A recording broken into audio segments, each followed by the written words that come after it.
नमस्कार, जय हिंद, वंदे मातरम। दोस्तों बहुत बहुत स्वागत है आप सभी अभ्यर्थियों का आपके अपने YouTube चैनल एग्जाम ट्रिकी में। दोस्तों आज हम बात करेंगे D Ed special education first year के जो स्टूडेंट्स हैं उनका जो एजुकेशन साइकोलॉजी का पेपर है इस पर, और बहुत ही महत्वपूर्ण प्रश्नों पर चर्चा होगी। तो इसीलिए अपने मित्रों के पास में वीडियो को शेयर कर दीजिएगा। चैनल पर पहली बार विजिट कर रहे थे तो चैनल को सब्सक्राइब करने के बाद में बेल आइकन को जरूर प्रेस कर लीजिएगा। बेल आइकन प्रेस करने से क्या होता है, जितने भी हमारे लेटेस्ट वीडियोस हैं, जितनी भी हमारी नई वीडियोस हैं, उनकी नोटिफिकेशन आपके पास समय से पहुंचती रहेगी। तो बात करते हैं पहले प्रश्न पर। और यदि आप हमारे टेलीग्राम ग्रुप से जुड़ना चाहते हैं तो दोस्तों इस वीडियो के डिस्क्रिप्शन बॉक्स में टेलीग्राम ग्रुप का लिंक दे दिया गया है, वहां से आप हमारे टेलीग्राम ग्रुप से जुड़ सकते हैं, या आप टेलीग्राम पर जा करके जो आपका चैनल है exam tricky for special education, इसको आप सर्च कर लेंगे, आपको मिल जाएगा। अब हम बात कर लेते हैं दोस्तों। पहला प्रश्न आपके सामने है, क्लासिकल कंडीशन किसके द्वारा प्रस्तुत किया गया? क्लासिकल कंडीशनिंग किसके द्वारा प्रस्तुत किया गया? पेपर में आया हुआ प्रश्न है और बहुत ही महत्वपूर्ण प्रश्न है। दोस्तों बात करेंगे हम शास्त्रीय अनुबंधन के सिद्धांत की। शास्त्रीय अनुबंधन के सिद्धांत की। अब आप लोग अगर समझ गए होंगे शास्त्रीय अनुबंधन का सिद्धांत किसका था, तो वह था दोस्तों, शास्त्रीय अनुबंधन का सिद्धांत था पावलोव जी का, और उसी को हम क्या बोलते हैं, क्लासिकल कंडीशनिंग। तो यहां पर आपका बी ऑप्शन जो है वह सही हो जाएगा। और इन्होंने किस पर प्रयोग किया, तो पावलोव ने प्रयोग किया डॉग पर, यानी कि कुत्ते पर। और कह सकते हैं कि इन्हें पाचन क्रिया के शोध के लिए 1904 ईस्वी में नोबेल पुरस्कार से नवाजा गया, यानी कि इनको नोबेल पुरस्कार दिया गया। याद रखिएगा क्लासिकल कंडीशन जो है वह पावलोव जी के द्वारा दी गई, या शास्त्रीय अनुबंधन का सिद्धांत पावलोव जी के द्वारा दिया गया। अब हम बात करते हैं दूसरे प्रश्न पर, और बहुत ही अच्छा प्रश्न है आपके सामने। वीडियो में जितने भी प्रश्न हैं आपको बहुत ही अच्छे मिलेंगे। वीडियो को सभी मित्रों के पास में बस शेयर कर दीजिएगा। संज्ञानात्मक विकास का सिद्धांत किसने दिया? आप सभी को पता है कि संज्ञानात्मक विकास का सिद्धांत जीन पियाजे जी ने दिया था, और इन्होंने संज्ञानात्मक विकास की 4 अवस्थाएं बताई थी।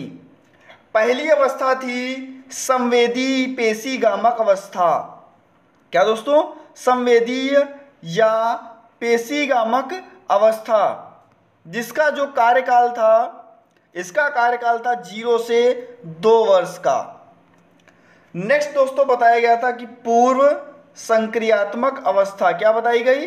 पूर्व संक्रियात्मक अवस्था। यह 2 से 7 वर्ष की आयु बताई गई। नेक्स्ट बताया गया, तीसरा बताया गया मूर्त संक्रियात्मक अवस्था। मूर्त संक्रियात्मक अवस्था यह बताई गई 7 से 12 वर्ष की। और चौथी बताई गई अमूर्त संक्रियात्मक अवस्था। अमूर्त संक्रियात्मक अवस्था तो यह बताई गई आपकी 12 से 15 वर्ष की आयु। जीन पियाजे कहाँ के निवासी थे? तो दोस्तों जीन पियाजे थे स्विट्जरलैंड के निवासी। कहाँ के? स्विट्जरलैंड के निवासी। इतना आप लोग समझ गए होंगे। दूसरा प्रश्न आपको क्लियर हो गया होगा, बिल्कुल और बिल्कुल क्लियर हो गया होगा। तीसरा प्रश्न आपके सामने है बुद्धि लब्धि। इंग्लिश में बोलते हैं IQ। फुल फॉर्म आपसे पूछा जा सकता है, इंटेलिजेंस क्वाइटेंट फुल फॉर्म होता है इसका। ए ऑप्शन आपका दिया हुआ है IQ यानी कि बुद्धि लब्धि बराबर मेंटल एज बटे क्रोनोलॉजिकल एज गुणे 100, यानी कि मानसिक आयु बटे वास्तविक आयु गुणे 100। यह होता है बुद्धि लब्धि का सूत्र। चौथा प्रश्न है आपके सामने, और बहुत ही अच्छा प्रश्न है। व्यक्ति का आकलन किन विधियों से किया जाता है? प्रश्नावली विधि, यहां पर केस स्टडी मेथड को ही क्या बोलते हैं? जीवन इतिहास विधि। और नंबर सी आपका है साक्षात्कार विधि यानी कि इंटरव्यू मेथड। तो यहाँ पर आपका जो ऑप्शन सही होगा वह ऑप्शन आपका सही हो जाएगा डी के साथ में। अब हम बात करते हैं बहुत ही अच्छे प्रश्न पर। आप सभी ने पता होगा कि जो सामान्य बालक होते हैं उनकी जो बुद्धि लब्धि होती है 90 से 110 होती है। ऐसे ही जो अति श्रेष्ठ बालक हैं उनकी बुद्धि लब्धि कितनी है या कितनी होती है? तो दोस्तों उनकी बुद्धि लब्धि होती है 120 से 140 के बीच में, यानी कि अति श्रेष्ठ बालकों की बुद्धि लब्धि 120 से 140 के बीच में होती है।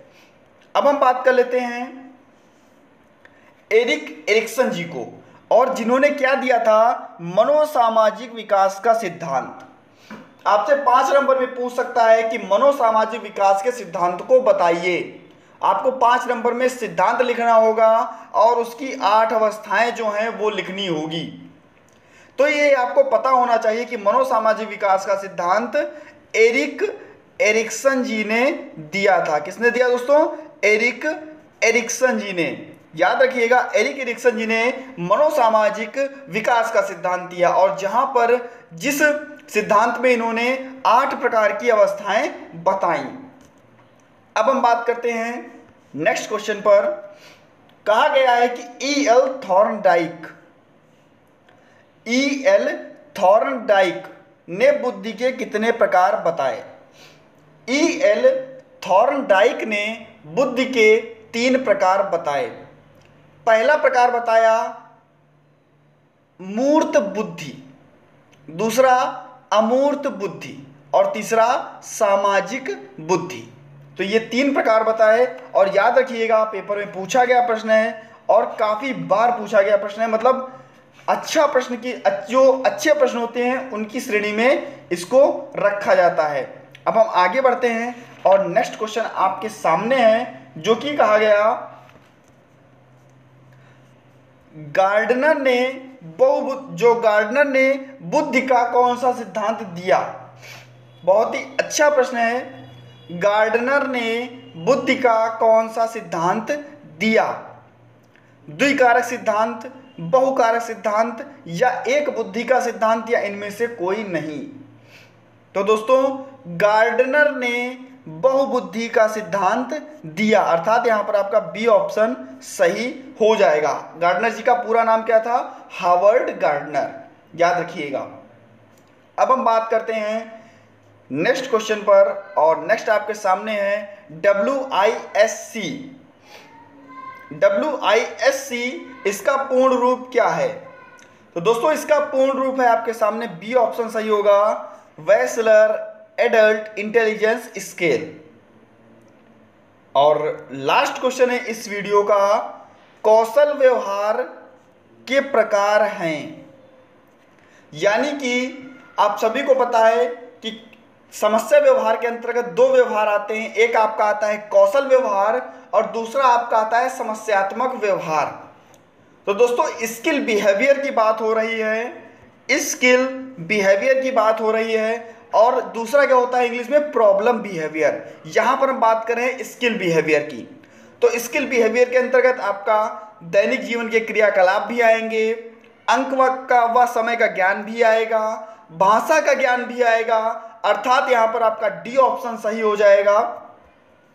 इनमें से सभी आप लोग समझ गए होंगे। अब आप लोगों को कमेंट सेक्शन में जाना है और A, B और C इसका हमको फुल फॉर्म कमेंट सेक्शन में बताना है। साथ ही साथ वीडियो कैसी लगी जरूर बताइएगा। अच्छी वीडियो लगी हो तो लाइक कर दीजिएगा, जिससे हमको मोटिवेशन मिलता है और दूसरी वीडियो बनाने में भी अच्छा लगता है। अच्छे प्रश्न लाने में एक मोटिवेशन बहुत ही जरूरी है, चाहे वह आपके लिए हो चाहे वह हमारे लिए हो। तो पढ़ते रहिए, मुस्कुराते रहिए और जुड़े रहिए हमारे साथ में। वीडियो को शेयर करना ना भूलिएगा। धन्यवाद।